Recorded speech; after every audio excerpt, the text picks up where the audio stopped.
రాష్ట్రంపై ఎంత ఆర్థిక భారం ఉన్నా అభివృద్ధి సంక్షేమ పథకాలకు ఎలాంటి లోటు లేకుండా అందించడంలో సీఎం చంద్రబాబు సిద్ధహస్తుడు అని 2014-19లో అది చేసి చూపించారని ఎంపీ కేశినేని చిన్ని అన్నారు.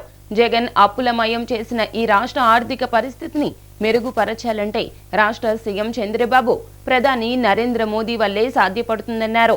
అసెంబ్లీకి రాకుండా వైసీపీ అధ్యక్షుడు ఎమ్మెల్యే వైఎస్ జగన్ చేస్తున్న దుష్ప్రచారాన్ని తిప్పికొడుతూ రాష్ట్ర అభివృద్ధి కోసం కేంద్రం చేస్తున్న ఆర్థిక సాయం గురించి వివరించారు.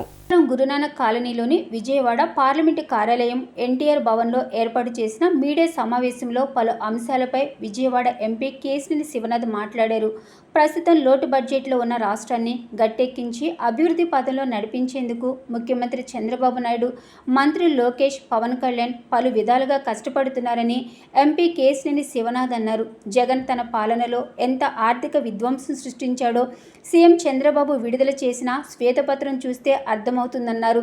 కేంద్రం సాయం కోసం చంద్రబాబుతో పాటు మంత్రులు, ఎంపీలు నిరంతరం కృషి చేస్తున్నారని తెలిపారు.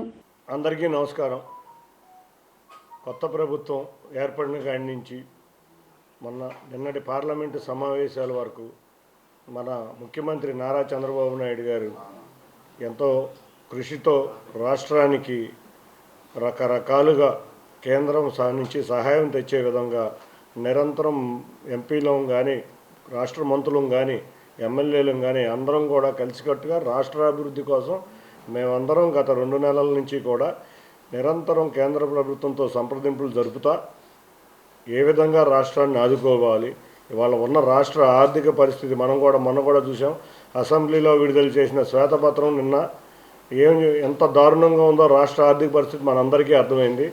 ఆ ఆర్థిక పరిస్థితి నుంచి గట్టెక్కాలి అనే విధంగా మన ముఖ్యమంత్రి వర్యులు నారా చంద్రబాబు నాయుడు గారు కానీ, అంతేకాకుండా పవన్ కళ్యాణ్ గారు కానీ, నారా లోకేష్ గారు కానీ పలు విధాలుగా రాష్ట్ర మంత్రివర్గం కానీ అందరం కూడా కష్టపడుతున్నాం.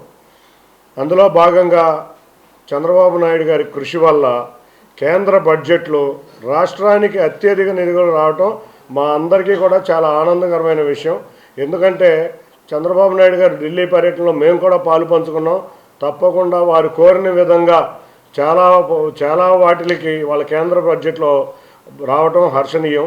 ముఖ్యంగా అమరావతి, మన కళల రాజధాని అమరావతి కోసం 15,000 కోట్లు ఇవ్వటం, పోలవరాన్ని మొత్తం కేంద్రమే పూర్తి చేస్తామని అంటాం, పారిశ్రామికంగా అభివృద్ధి చెందడానికి వైజాగ్ నుంచి చెన్నై కారిడార్, అంతేకాకుండా హైదరాబాద్ నుంచి బెంగళూరు కారిడార్ అభివృద్ధి చేయటం, పారిశ్రామిక ప్రాంతాలని మనం అభివృద్ధి చేసే విధంగా చేయటం, వీటన్నిటికీ తోడు కరువు ప్రాంతమైన రాయలసీమ, వెనుకబడిన ప్రాంతమైన ఉత్తరాంధ్రతో పాటు చంద్రబాబు నాయుడు గారు కోరిన విధంగా ప్రకాశం జిల్లాను కూడా వెనుకబడిన జిల్లాలలో వేసి స్పెషల్ ప్యాకేజీ ఇవ్వటం, ఇటువంటి అన్ని కార్యక్రమాలు ఇవాళ మనం బడ్జెట్లో చూసాం.